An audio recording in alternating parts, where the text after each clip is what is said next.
Hello, good evening, good afternoon, and good morning. Welcome to Connect Africa. So, here at this hour, we are going to bring you the major events or the major things that happened in the continent uh, over the weekend. So we have selected three topics for you. One is that Ghana has got for the first time or elected a female vice president. That's one. Second, in 6 weeks' time, the African Union have its candidates who are vying for AU chairperson position. And we will bring you to that, who are these contestants or candidates, and then also the African Union has planned a debate. Thirdly, we will bring you, this is kind of a breaking news, Kenya has lifted the GMO maize Kenya has lifted that ban after that is like 10 years. So those are the things we are going to bring you.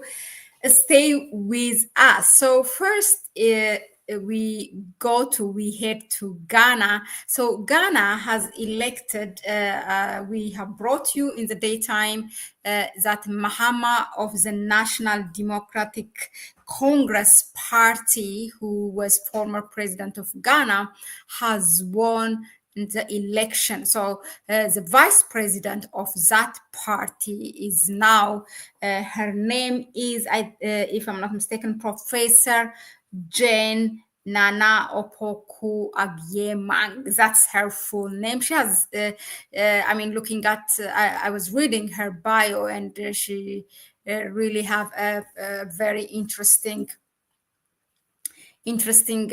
academic journey, career-wise, and her political journey as well. So let me share this with you, which really talks about a little about her. So this is her, and this is President John Mahama. This is really a new, first of all, this is a new chapter for Ghana, as this is the first female vice president, whatsoever woman in top position. This is for the first time Ghana. But don't get me wrong, of course, there are different women in Ghana's history that shaped the history of that country. Like, for example, if you can take Ya Asantewa of the Ashanti tribe, who was a warrior. But in terms of, modern politics, this is for the first time Ghana elects a female vice president.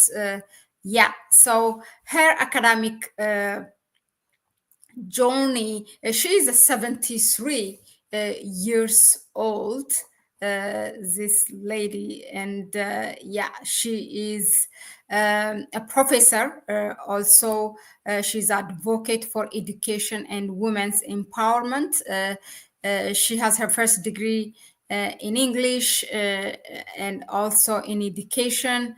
Her master's and doctorate was in English literature from these are Western countries in New York and Canada. And Professor Opoku Agyemang rose through the academic ranks to become actually a distinguished professor, excelling in teaching, research, and leadership. So, which kind of prepared her then to become the first female vice chancellor of a Ghanaian public university, when she was appointed to lead the University of Cape Coast. So her tenure as vice chancellor was marked by significant reforms, including modernizing the university's infrastructure, improving academic standards, and promoting gender equity within the institution. Now we will look at her political journey then, and that is she she actually was introduced into politics first in 2013 when she was appointed as Ghana's Minister of Education under President John Dramani Mahama, which is the current now president-elect. During his administration, he was a president from 2012 to 2017. So at that time, she was the Minister of Education. In this role, she has achieved a lot of things like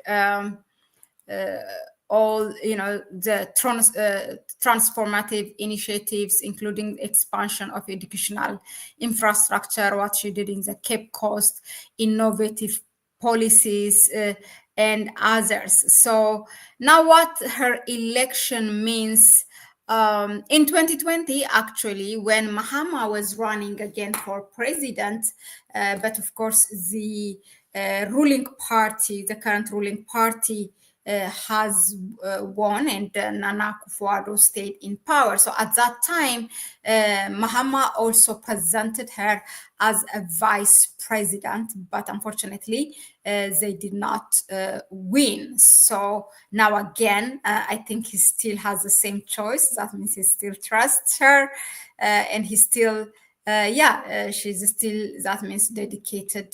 They have the same belief to make Ghana a better country. I think that at least that much it can tell us. So what it means, her election for Ghana, it means that Ghana's actually political landscape has changed.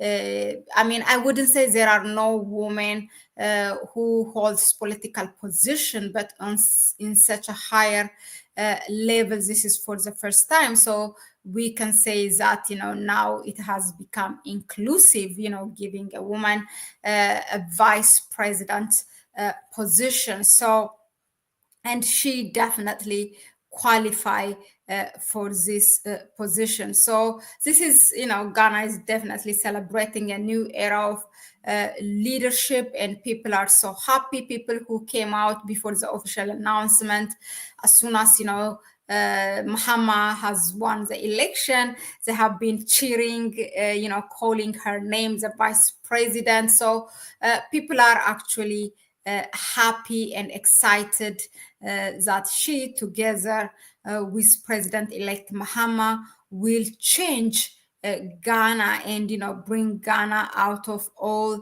this misery. It's the economy, the inflation is high.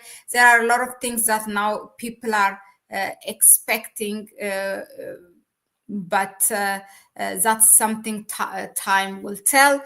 There is economy and inflation, also education to improve, free senior high school program and social protection. I'm sure she will have a great role on this one.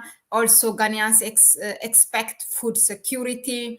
Ghanaians expect foreign exchange and balance of payments, local industrialization and import substitution. That is, having manufacturing companies in the country, also productive infrastructure, and decent job creation for the young generation, and creating new markets, tech and innovation for sustainable development. So these are the things that now the president-elect and the vice president under their party of National Democratic Congress are going to tackle, because this is what Ghana wants us. Will they be able to do it? We cannot be pessimist just from the beginning. So we have to be optimist and give them time to deliver what they promise to deliver.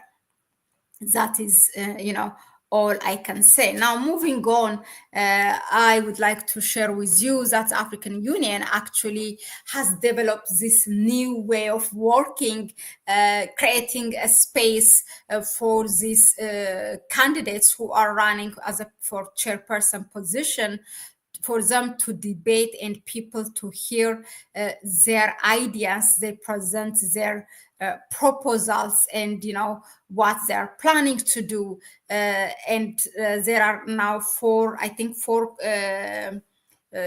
candidates who are running for AU chairperson. And so this will happen actually on 13th of December. So that is like what? I think it's on Friday, if I'm not mistaken. Yeah, that will be on Friday, and it will be live transmitted with national broadcasting of all AU member states. So you have to if there is time and everything, I will share with you. But you have to be alarmed about that and see, see which time is convenient, or at which time in your country that it's transmitted. For example, this one is the statement of the Kenyan Raila Odinga. He is running for AU chairperson position. This is his statement. I think it's long to read, but let me see who are the others. Ethiopian Broadcasting, as the African Union is in the capital of Ethiopia. So the National Broadcasting Service, Ethiopian Broadcasting Corporation, will be responsible, to transmit this, and of course to also together with the National Broadcasting Services of AU member states, and the broadcast will be available on satellite television like Multi-Choice Africa / DSTV. Africa channel 197, and on the free to air channels of national broadcasters who are also on the DSTV platform. There you go. So you have one information there. So the debate is available in 6 languages. Actually, it will be on its website and also on YouTube, on X, which is formerly Twitter, on Facebook, on Instagram. In all these platforms, the debate will be up. I mean, that's really quite interesting. That's quite an improvement for the African Union. We don't really get to hear the ordinary citizens what this chairperson or candidates have at stake, running for this position. It's a highly political organization, the African Union. It doesn't mean that, even after we hear their plans and everything, that we will have a say, who is better for this, for the position. No, not really. The ordinary citizens will not have any say on this, but at least you get to listen, and you can hold the person accountable if you are part of an organization, at least. But at the end of the day, there are different candidates. I think from East Africa alone, there are 2. There is a Djiboutian, also former foreign minister, now the Kenyan, also Raila Odinga, who has been vice president and the leader of the opposition party in Kenya. You have others as well. Let me try to find that. From the website, just give me a second. There are 4 or 5, but who will win? We will see. I mean, there is a high expectation that Raila Odinga will win, but I'm not sure. The AU member states they go, it's like I scratch for me, I will scratch for you. They have their own arrangements, the regional members. For example, now Ethiopia don't have any candidate, right? So Ethiopia might have already agreed for Kenya's candidates to give its vote to the Kenyan one. So there are some kind of arrangements in all regions, in West Africa, Southern Africa, North Africa, and then East Africa. So that is what counts more. And I don't see it here, but we will bring you more on that one because we are going to compare their statements, the candidates' statements, and see, which one will address or which one is really considering what the African peoples are asking. Is it just purely politics, or is it a political statement, or is it something that they are going to transfer the African Union in a way that that it will not anymore stand by the corner and let other foreign powers interfere in the continent. Also, we want candidates that will enable the African Union to raise money from its own member states, force them to contribute their annual contribution or monthly contribution, whatever it is, so that programs in the African Union will be run from the money that they got from the member states. But right now, what we have is all the programs that are, or projects, whatever, they are funded by European Union, different bilateral. From its bilateral relations, the African Union, and other Western powers. So that's why every time when we ask, oh, why the African Union didn't do this, didn't do that, because most of it's almost 100% of its programs are run by these people.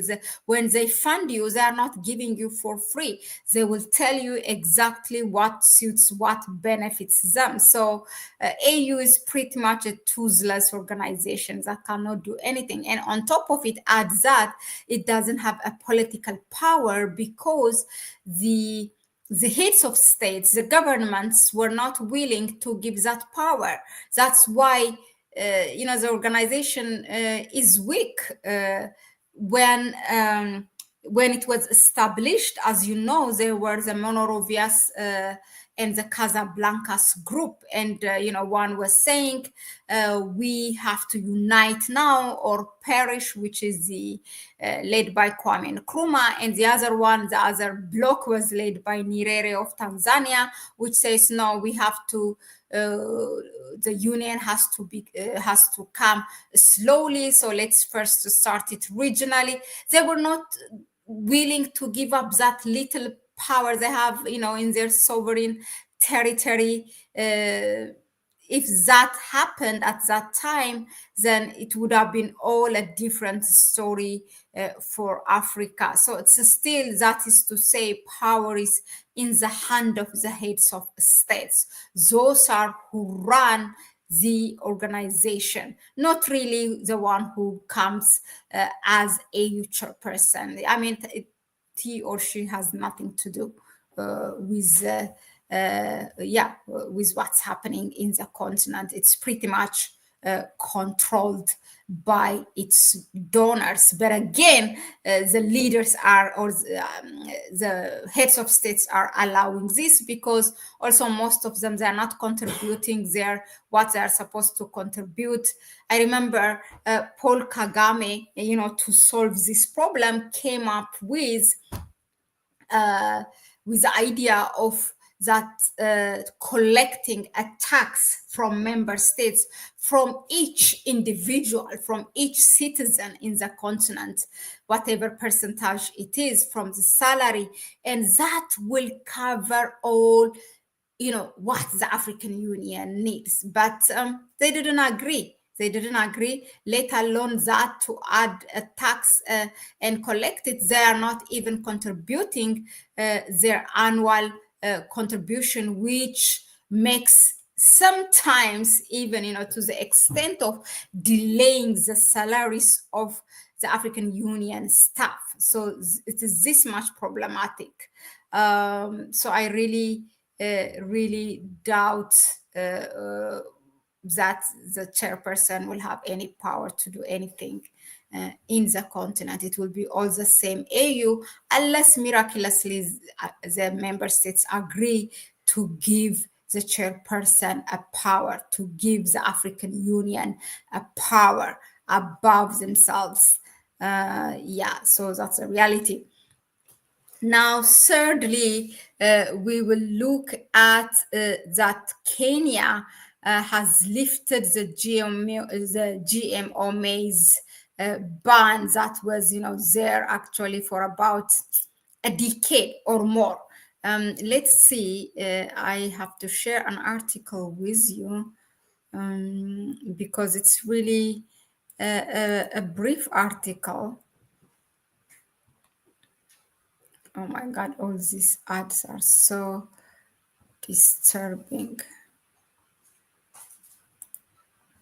Yeah, so Kenyan government, these are the key things you need to that you have to take away. The Kenyan government, through the National Biosafety Authority, has proposed the environmental release and commercialization of genetically modified maize. You all remember that Bill Gates were around in East Africa and in the continent. He was doing this, this visit. So now you have it there. This is the effect of it. Let's see.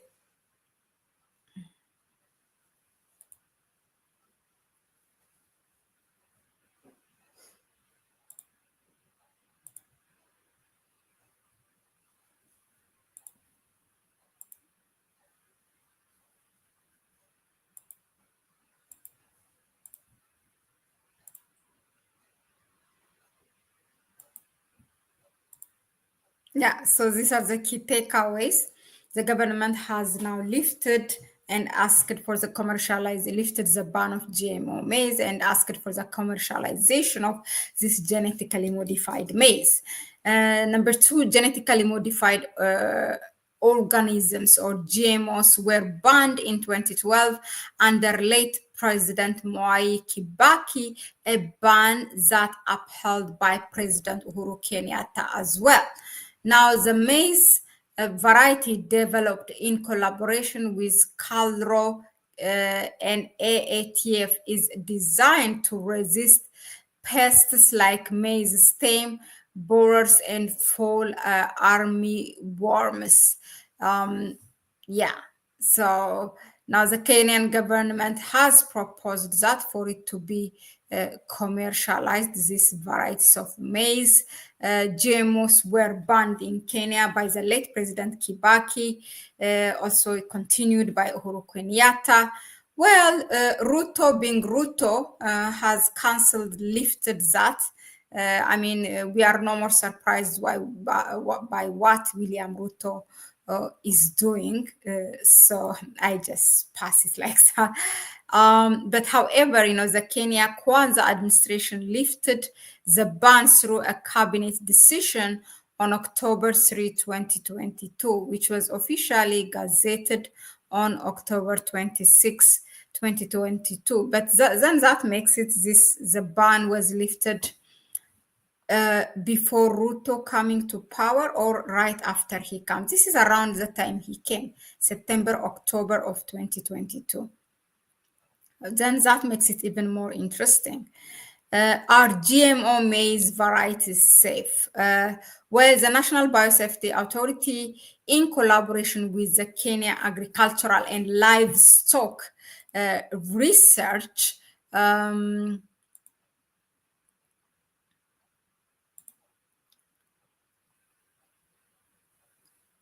and the African Agricultural Technology. So all this in collaboration, the National Biosafety Authority, the Livestock Research Organization, and then the African Agricultural Technology Foundation, all these have announced receiving an application of the open cultivation and commercialization of BT maize. So NBA stated that the maize is designed to resist destructive pests like maize stem borers, and fall army worms, offering farmers the potential for increased yields, better grain quality, and reduced reliance on insecticides. Wow.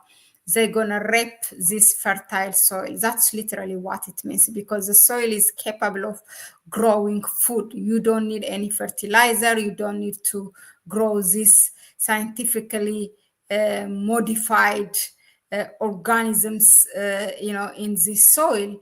They have finished their own, in the western part of the world. Now they're coming to Africa to abuse the soil or to rape the soil. I mean, whichever you want to call it. So this is called in line with Kenya's Biosafety Act 2009. NBA is currently assessing the BT maize to ensure that it's safe for human and animal consumption, as well as being safe to our environment. The safety assessment process is being undertaken in collaboration with other government agencies and biosafety experts to ensure that the BT maize is as safe as other cultivated non-GMO maize varieties grown by farmers. So this is what the NBA said in a public notice, okay? Now, the authority has opened a 30-day public consultation period to gather input from stakeholders and citizens. There you have it.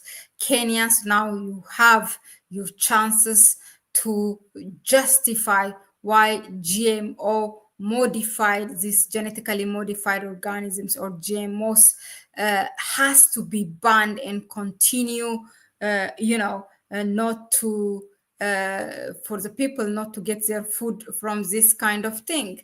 You are going to be, the government will be responsible, I mean, for poisoning its own nation.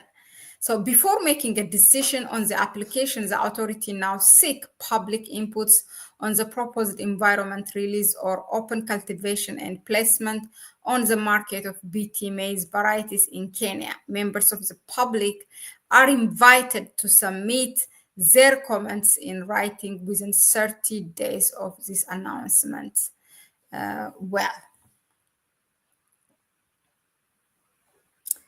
The government asks farmers to register to grow GMO seeds. Well, they are doing actually everything for this to happen. So it seems really inevitable. This will happen in Kenya. We'd like to hear what our Kenyan brothers and sisters say about this, and also Connect Africa will try to bring those who are experienced in this and advocating for non-GMO food in Africa. So hopefully we will get more information by that time. Greetings to all of you who have been rooting here. God in I Vision, Dream League, Lewiston Smith. Okay, so what are you saying? The men have made such a mess in Ghana. She should be the president.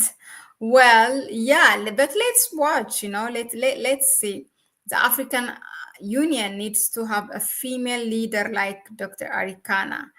Well, Dr. Arikana definitely wants to run for that position, but I really don't think that will be easy. And of course, we haven't seen her name. Dream League said big ups leaders who understand what is needed for a people. Definitely, that's what we meant as well. Well, thank you all for tuning in.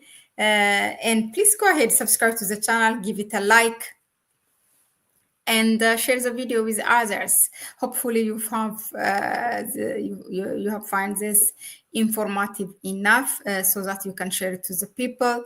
Let us know in the comment section, what do you think about this? You may also support us through our PayPal account. You can find it in the description section. That was it for now, and bye bye. I will see you on the next one. Ciao.